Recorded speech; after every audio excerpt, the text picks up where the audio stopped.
Hello, good morning, students. Chapter 1 psychology और scientific discipline. इस chapter पे हमारा ये तीसरा लेक्चर है। पहले दो लेक्चर्स यूट्यूब चैनल पे अपलोड है। डॉक्टर अज़हर पटेल ये चैनल पर जाकर आपको पहले दो लेक्चर देखना है, तभी आपको जाकर चैप्टर पे तीसरा लेक्चर आप लोगों को समझ में आएगा। चलिए देखते हैं आज के इस चैप्टर में हमको 1.3 यानी history of psychology as a science, मानसशास्त्र शास्त्र म्हणून इतिहास, इस पॉइंट पे हमको डिस्कस करना है। होप आप लोग फुल्ली अटेंशन से इस वीडियो को देखेंगे तो आपको history of psychology as science समझ में आएंगी। देखिए स्टूडेंट्स, जिस तरह से हमारा प्रेजेंट होता है, जिस तरह हमारी प्रेजेंट पर्सनालिटी होती है, इसके पीछे हमारा पास्ट का बहुत बड़ा योगदान होता है। उसी तरह से प्रेजेंट साइकोलॉजी हम जब पढ़ रहे हैं तो हमको इसकी पास्ट यानी हिस्ट्री पता होना बहुत ज़रूरी है। तो वन बाय वन हम देखते हैं किस तरह से साइकोलॉजी का हिस्ट्री बनी है। Point number 1, psychology beginning as a branch of philosophy. Asian Greek में psychology is a part of philosophy until 1870 तक, यानी कि 1870 तक साइकोलॉजी पार्ट ऑफ फिलोसॉफी रहा है। After that psychology emerge as separate discipline in 1879। William Wundt, a German psychologist, established the world first psychology laboratory in 1879। William would ने 1879 में पहली psychology laboratory बनाई। 1879 में, जो कि जर्मनी से बिलोंग करते हैं, यूनिवर्सिटी ऑफ लीप्जिग। तो स्टूडेंट्स, आप लोगों को बोर्ड के एग्ज़ाम में अक्सर ये सवाल आता है कि सबसे पहले साइकोलॉजी लेबोरेटरी किसने बनाई और कब बनाई और कहाँ पे बनाई, तो ये आपको याद रखना है। तो सेपरेट डिसिप्लिन साइकोलॉजी 1879 में स्टार्ट हुआ, ये आपको याद रखना है। आफ्टर दैट, उसके बाद point number 3, emerge of structuralism. Separate discipline बनने के बाद साइकोलॉजी में पहला कंसेप्ट सामने आता है स्ट्रक्चरलिज्म। स्ट्रक्चरलिज्म का जो कंसेप्ट है, first school of thought in psychology, ये भी इसके ऊपर भी सवाल आता है। ये फर्स्ट स्कूल ऑफ थॉट्स जो विलियम वुड ने दिया था, और उसके जो स्टूडेंट है साथ में हैज़ स्टूडेंट एडवर्ड बी टिश्नर, दोनों ने मिलकर स्ट्रक्चरलिज्म के कंसेप्ट पे काम किया है। विलियम वुड ने स्ट्रक्चरलिज्म पे काम करते समय इस पे जो उसका स्टडी करने का जो तरीका था, वो तरीके के लिए उसने इंट्रोस्पेक्शन मेथड का इस्तेमाल किया। तो इस इंट्रोस्पेक्शन मेथड का कंसेप्ट किसने दिया, तो विलियम वुड ने दिया। इसी पे भी आपको क्वेश्चन आ सकता है, ये भी आपको याद रखना है।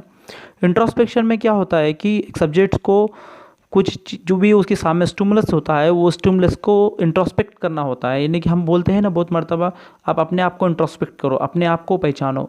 तो यहाँ पर सेंसेशन परसेप्शन इस मेथड के ज़रिए इंट्रोस्पेक्शन किया जाता है कि अपने आप को फील करना होता है। जो भी स्टिमुलस आपके सामने प्रेजेंट है उसको आपको फील करना है और उसके बारे में चीज़ों को एक्सप्लेन करना है, बताना है। तो इंट्रोस्पेक्शन मेथड होता है। इंट्रोस्पेक्शन मेथड के बारे में विलियम वुड ने दिया था, ये याद रखना है।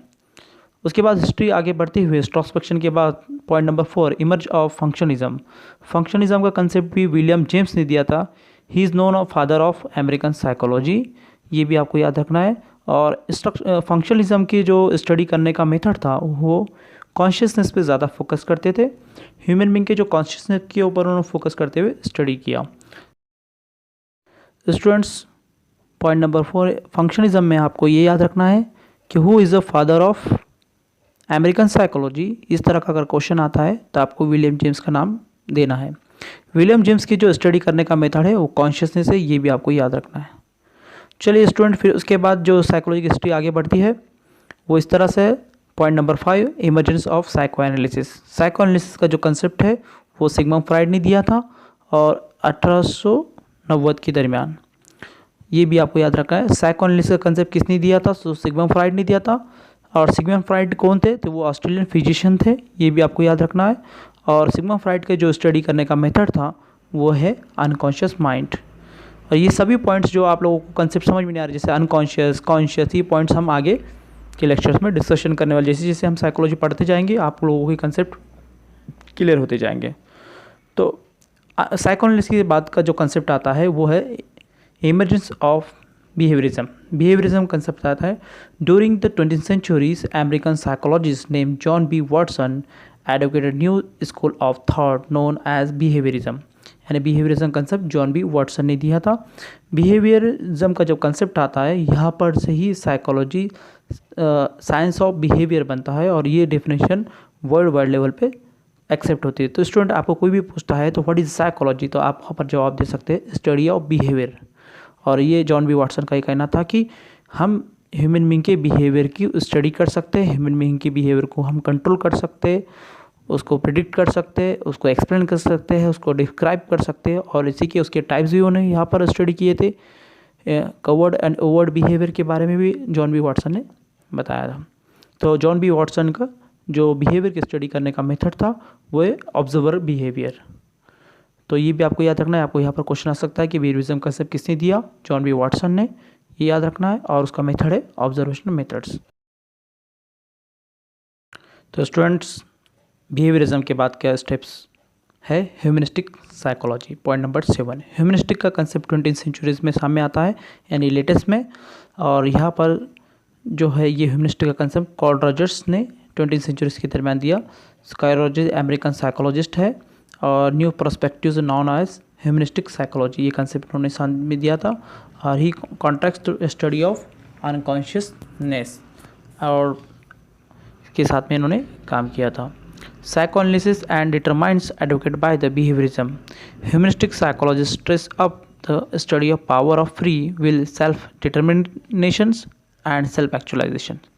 यानी ह्यूमनिस्टिक साइकोलॉजिस्ट जो होते हैं कार्ल रॉजर्स, इन्होंने ह्यूमन बींग्स की स्टडी करने के लिए सेल्फ डिटरमाइंड्स और सेल्फ एक्चुअलाइजेशन का कंसेप्ट दिया है। यानी कि ह्यूमनिस्ट का ये मानना था कि हर इंसान के अंदर क्वालिटीज़ पोटेंशियल्स होते हैं, एबिलिटीज़ होती है और उनको उसकी क्वालिटीज़ को और पोटेंशियल को एबिलिटीज़ को इम्प्रूव करने के लिए फ्रीडम देना चाहिए और तब उसके सामने वो चीज़ें सामने आती है। और फ्रीडम देने के बाद उनको फैसिलिटीज़ प्रोवाइड करने के बाद हम उनके ऊपर डिटेली ह्यूमन बीइंग को समझ सकते हैं। ह्यूमनिस्टिक साइकोलॉजी के अंदर आपको ये याद रखना है कि किसने दिया और उनका मेथड किस तरह का था।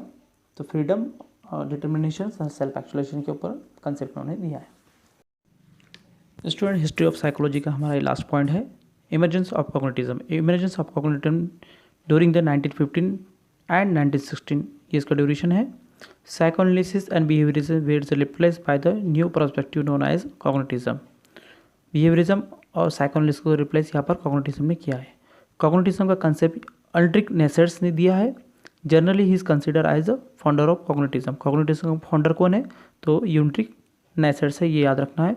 अब कॉग्निटिव क्या है, कॉग्निटिव किसे कहते हैं, व्हाट इज कॉग्निटिव।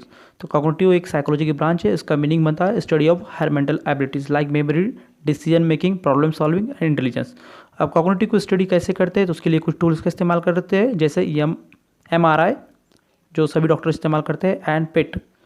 ये 2 टेस्ट का यहाँ पर इस्तेमाल होता है कॉग्निटिव फंक्शन को समझने के लिए। कॉग्निटिव फंक्शन समझना बहुत ज़रूरी है क्योंकि जिस तरह से IT सेक्टर और कंप्यूटर डेवलप हो रहा है, आगे बढ़ रहा है और उसी का सपोर्ट लेके हम ह्यूमन बीइंग के कॉग्निटिव फंक्शन को बहुत अच्छी तरह से समझ पा रहे हैं और साइकोलॉजी ने इसके ऊपर बहुत ज़्यादा काम किया है। अब रिसेंट में कॉग्निटिव साइकोलॉजी की जो सबसे बिग ब्रांचेस है उसमें से एक है। और इसके बाद स्टूडेंट्स आपको एक्टिविटी नंबर 3 करना है।